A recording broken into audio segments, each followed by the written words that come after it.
Back to the Common Sense podcast. As you can see, today we'll be flipping the script and Mike will actually be in the hot seat. So I'll be asking him questions that you, our listeners, have sent in. We're trying a new segment out for today. And yeah, I guess we'll see how it goes. We'll just ask a few questions from politics to productivity to personal life. And yeah, we'll see how it goes. So how do you feel about that, Mike? You ready? Yeah, man. It's interesting because of course I like a nice, long, meaningful conversation, having lots of questions. Yeah. Not sure where we'll go, but gonna try and be as honest as I can. I mean, we'll try have a DMC, but we'll try keep it light. DMC? Deep, meaningful conversation. Is that what that is? Oh, please. I've never heard that ever. Did you just make that up? No, let's get with the times, Mike. It's 2025. DMCs. DMC, okay. Let's jump straight I like that. A DMC. Okay. Let's jump straight in. I guess the first question, which I think is it makes the most sense to start here, is what inspired Common Sense? What inspired the podcast? What inspired everything about it? I guess what keeps you motivated today as well? Because you start with the inspiration, but then that can often wane, and something else takes its place. So what keeps you going every day? Gosh, those are three different questions. Which one? This is a DMC, so maybe it's right that we start there. If I'm honest, most people may know the origins, but folks who maybe just clicked on this randomly, Common Sense Network started with us just doing a crowdfunder because a bunch of us were not happy with how the mainstream media are currently set up. So we started a Kickstarter campaign where we raised over £50,000 in 50 days. And to be honest, at the start, it was just a bunch of angry young people. I had an afro, it was a whole thing. You had an afro? Correct. I had a very big afro. I had an afro, I had a high top, high fade, what happened to the high top? Oh, so much. Yeah. So much happened over time.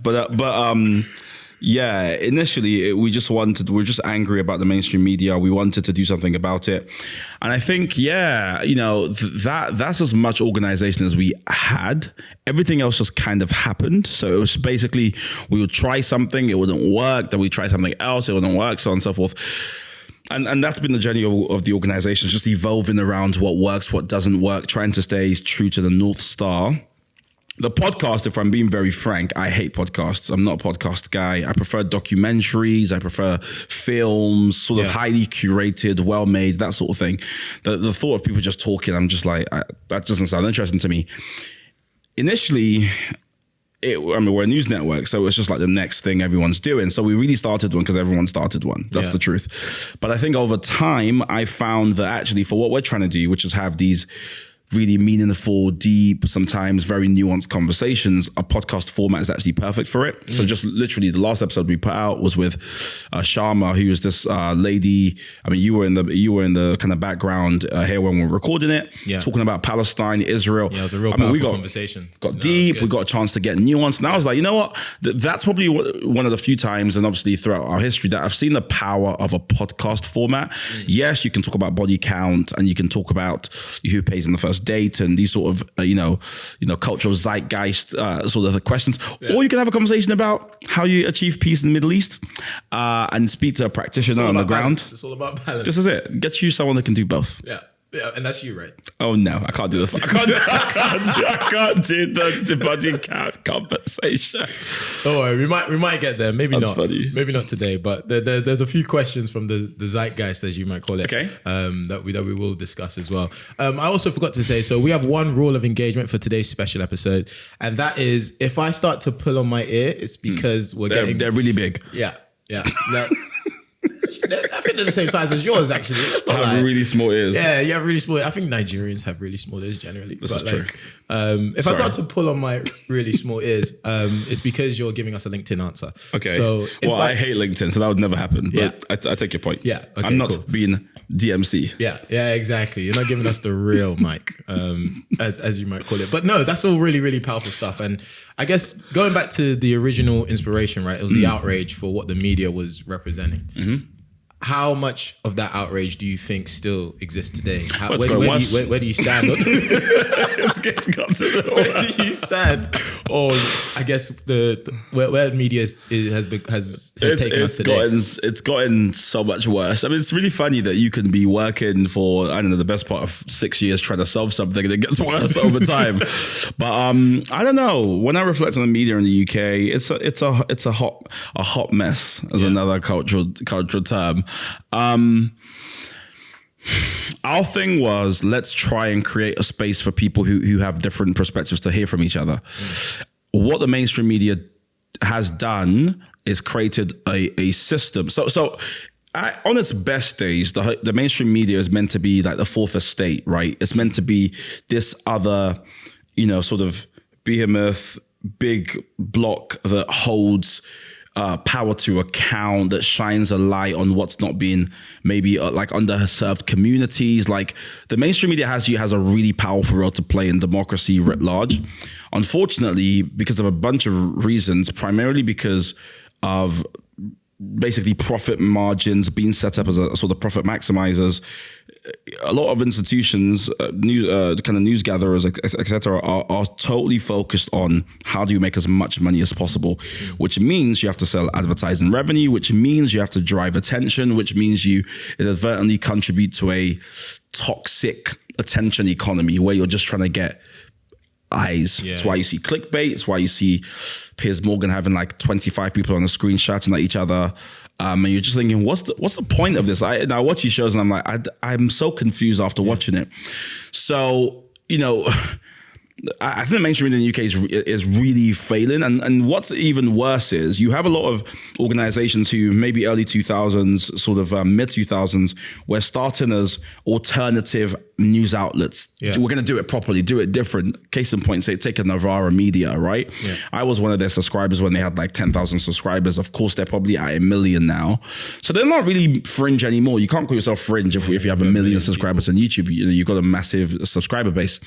They, I think, do a pretty good job of having nuanced conversations, but they are also a very left-wing, one way of seeing the world. Every time they do reporting on what's happening in Westminster, it's always through this very particular lens. So even they fall prey to this kind of very polarized attention economy, got to grab headlines media economy that's not really serving people. And I think people know that when they see the news, most people, they see the news like medicines, like, you have to take it, once your bones start aching or whatever, but you'd avoid it if possible. And that's when you say news, everyone's like, I'll listen to it, if someone important dies, but I'm not interested in getting involved because it's just messy and toxic. Yeah. Getting involved in the day-to-day feels, I know some people who take, breaks from the news, just because it can become, it can become a bit much. Just it's weird, but I'm on the break. All these different, you're on a break right now? No, I'm saying that. I've heard people say that, like, I'm on the break from the news. Okay, and I'm like, oh, interesting. Yeah, it happens, right? And it's, it can... Do you consume a lot of news? I think enough, like... Enough. I consume enough news. I see.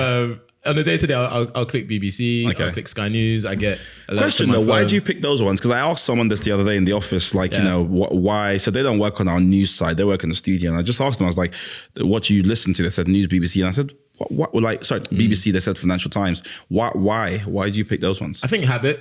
I think growing up, it was always the first thing I was on. I think 501 is Sky News, something like that. Sky News, maybe France Info, for people who know that one. It's like the French 24. Oh gosh, you went to France for 1 year. Yeah. And I came back. Now you watch French news. Bro. I watched the French news. It's good. Honestly, it's good. It's the European view, because, we're not really Europe anymore, so you need that.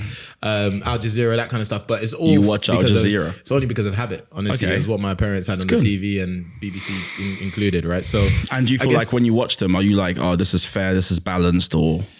I think there's an element of me which notices it's not as right wing as probably, you know, some of the other news outlets are, and I don't mind that. You know, I'm probably quite a left central kind of person, so I kind of subscribe to some of their views. But sometimes I might hear what a pundit says, or maybe what a presenter says, and I'm like, I'm sure there's more to the story, so I'm gonna go find out. And if you went to go find out, what would you do? Where would I go? That's a good question. Sadly, sometimes I go on X, and I say sadly, Twitter. So you actually call it X? No, I'm just doing it for our viewers. It's Twitter. It should be Twitter. It is. It will always be Twitter. I've never seen someone call it X to my face. I was like, oh wow, this is... Nah, it's still Twitter. It would never not be Twitter. I'm so sorry. It would never not be Twitter, quite frankly. But anyway, but let's get back to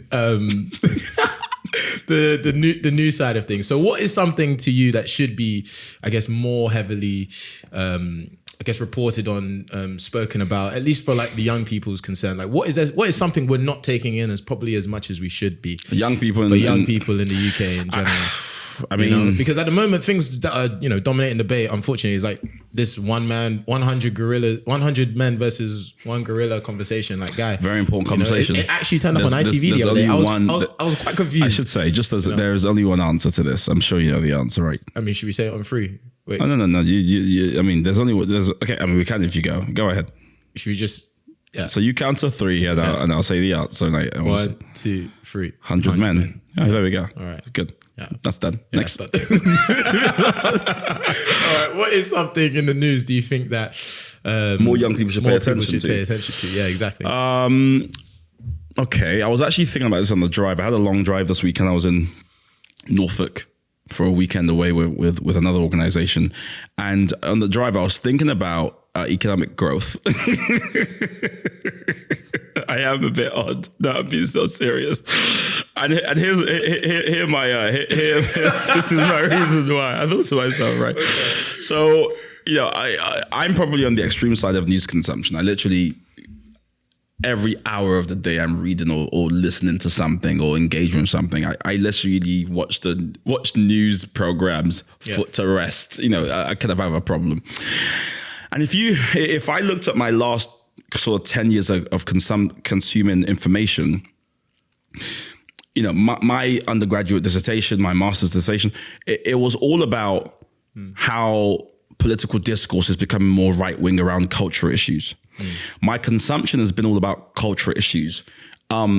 Nigel Farage, who's sort of like the sort of Pied Piper of British politics, has been talking about culture issues, immigration, stop the boats and working class, like all this kind of class-based, culture-based like it's dominated the last sort of 10 years of my political sort of life education.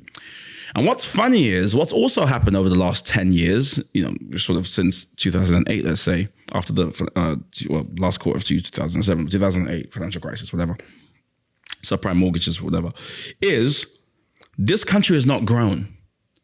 Growth has been anemic at best. We are growing at it's so, and then when you supercharge the impact of Brexit, we've just become a poor nation. And we're getting poorer and poorer and poorer.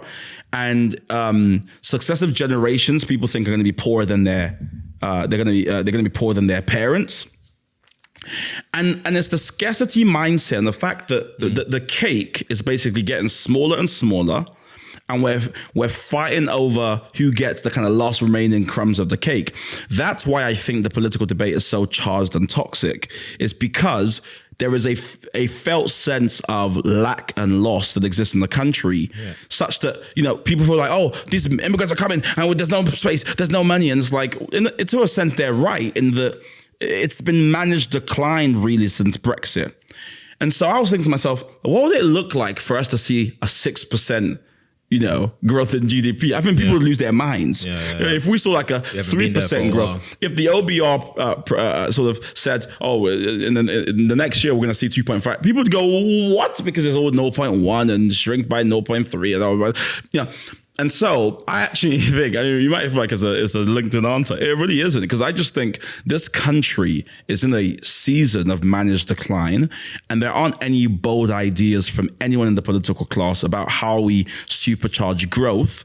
I mean, yes, Keir Starmer's talking now about bilateral trade agreements, and India's come forth. We're seeing one with the UK, also with the US.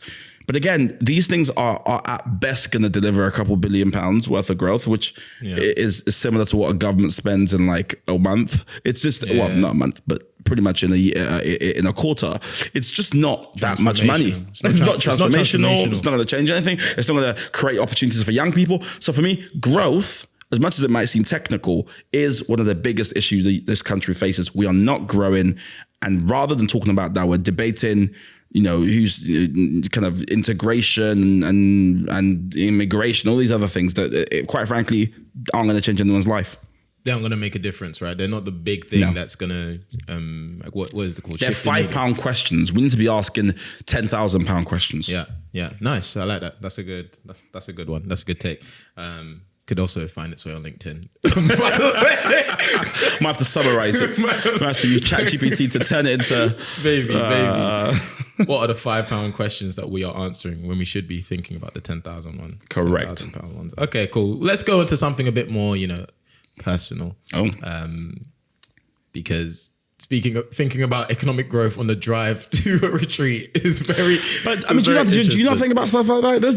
This is the stuff that dominates my sort of just thought life. I just think about growth, trade. I think about local community, Yeah, I mean, it depends on where I find myself in terms of thinking. So if I'm on a drive, normally I'm calling someone. Okay. I use that time to catch up with people. It's not really where I find myself doing that big kind of clear blue sky thinking when it comes to how to solve the problems of the UK economy. But yeah, that's fair. We all have our habits. I guess let's go to habits, because you mentioned something around mindset. Mm-hmm. And for you as somebody, you and I have a relationship. We're quite close. We've known each other probably about 4 or 5 years now. I always find it quite. Who's counting? I'm joking. Sorry. I am. I'll be honest. I am. Okay, cool. I think it's interesting the mindset that you have, because it's not one that most people subscribe to. It's not one that most people can, embody and take on. What do you think your mindset is? Like, if you were to describe it, when it comes to habits, when it comes to, I guess, personal development, if you will, are there any habits that you try to embody and live by, subscribe really to? Big. Generally, that you think have had a big impact on who you are? I might need you to be a bit more specific. When you say mindset, I mean, I'm not a robot, of course, so that, sometimes I have some good thoughts, I have some bad thoughts. So I wonder what's the question in if you were to get more specific? Yeah, so the question itself is, and I've lost it for a moment. No problem. But even if you just use maybe different words, it might help me get it more. Because when you say, what is my mindset, in what sense? So you mentioned something like scarcity mindset, right? Okay, cool. Earlier. If not scarcity mindset, what other mindsets could one use to kind of, develop themselves, think about life, to frame life as well, frame the way in which they see the world? How do you see the world? How does Mike see the world? Good. I see what I think. I mean, oddly enough, I was having this conversation with someone. We had a full team here last week at some stage, and we're just talking, and we're looking at in our office and studio. There's pictures, there's frames, there's pictures everywhere. I like pictures, like frames, and we were just talking generally, and I was saying that for me, one of the most important things, or one of the most important parts of a picture is the frame. So I'm quite obsessed with framing, which means how something's being thought about. I mean, obviously, I studied philosophy at university, so we spent a lot of time pontificating around framing.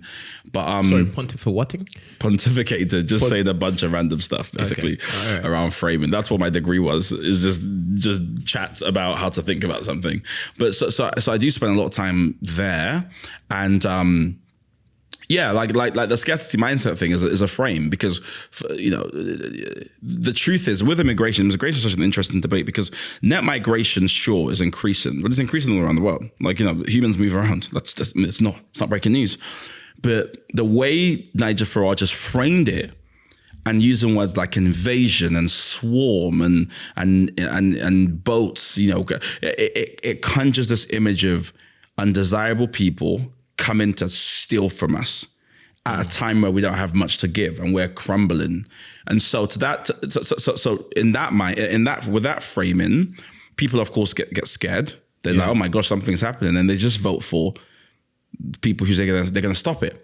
They don't even care about what the people say. I remember, I was watching Question Time not so long ago with Richard Tice, who's the deputy leader of Reform, and they were asking him, obviously you guys now have some power. Obviously you've won all these councils. What are you going to do? All these mayoral seats. What are you going to do? And he was like, well, we're going to save money. We're going to negotiate better contracts. And I thought, that's it. Like imagine you're like, something existential is happening. We're going to change it. And you ask, what's your plan? And we're just going to be better. It's wild to me. Now, the truth is no one voted for Reform because they unveiled some detailed policy plan or a 3-step plan. It's just because Reform has been very good at framing lack and scarcity and fear. And so people vote for them as a kind of antidote to that. That's the truth, right? They haven't actually said anything. Another framing is to go, well, why don't we grow the cake? And if we grow the size of the cake, there's actually more to play with. Rather than how do we manage what's shrinking, you could say, how do we think, to borrow your term, some blue sky thinking, strike up some new deals, grow the actual cake. And now the question is, yes, of course, how do we ensure migration is fair and illegal migrants are being kind of dealt with, etc. But actually, we could have a abundance mindset of, well, how can we use AI to supercharge growth? How can we lead? I mean, the UK gave the world the internet. We gave the world penicillin. The first computer was built in Manchester. It's in the. There's so much that this small country has done for the whole world. Literally, English is spoken around the world. Now, how we spread that, we can have a conversation about. Yeah. But of course, we've always been punching above our weight. We have an outsized impact on the world. For a tiny island that has terrible weather, we have such an impact. And so, rather than retreating from the world stage, we should be asking ourselves, how does the UK enjoy the same kind of prominence that's non-toxic, and obviously I'm not going to talk about empire and stuff like that, but how do we contribute to the global economy and the global conversation? Like that's a new mindset that unfortunately no one's really speaking about. So I know you spoke about personal, but for me it comes back to framing. On a personal level, I'm quite pretty stoic, but I would say equally quite optimistic. I would say I like can-do-ness when people kind of go, let's make it work. I want to do this, rather than, it can't be done, or this is wrong, this can't work.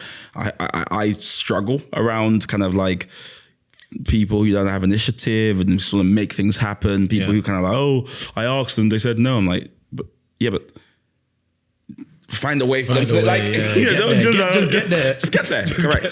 So I don't know if that's helpful, but that's how I think sometimes about my work. It is helpful, especially you mentioned philosophy, right? So your philosophy in one line would be, to be stoic, but to remain optimistic. Well, my life philosophy is actually different. As you may know, it's bending the levers of power towards justice. That's like the thing I wrote on a piece of paper years ago that I still try to live by. Yeah. But in terms of and a lot of it is also just personality trait. I'm a matter of fact person, but I'm also very sort of creative in that I'm always thinking, how do we make something out of this, or what can we turn this into? I'm addicted to growth.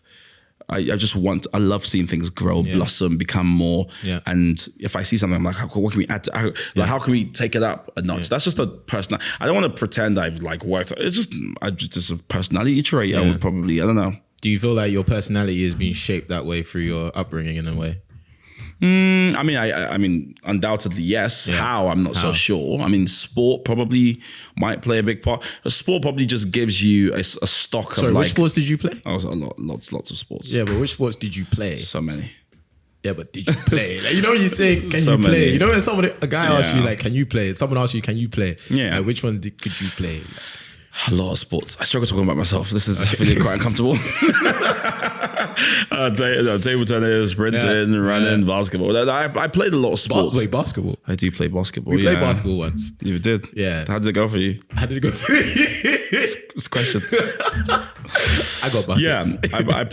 I mean, I think all sports really give you is just a certain stock of discipline, I suppose, and just kind of like, I mean, it's funny. I think sports people are creative by nature because you have to find, especially when you're locked in. There's playing sports with your friends, which you're probably just like messing around. Yeah. When you're actually locked in, you're in a competition. You know, you want to win. There's stakes. You have to find a way to make it work. You have to find a way through. I mean, sometimes, I've had matches where within, so in table tennis, you might play best of 5, whatever. So I might play one game and I'm like, oh, this guy's better than me. I look at his forehand and I'm like, he's better. You just know in my mind. Yeah, you can see it. But now after losing that first game,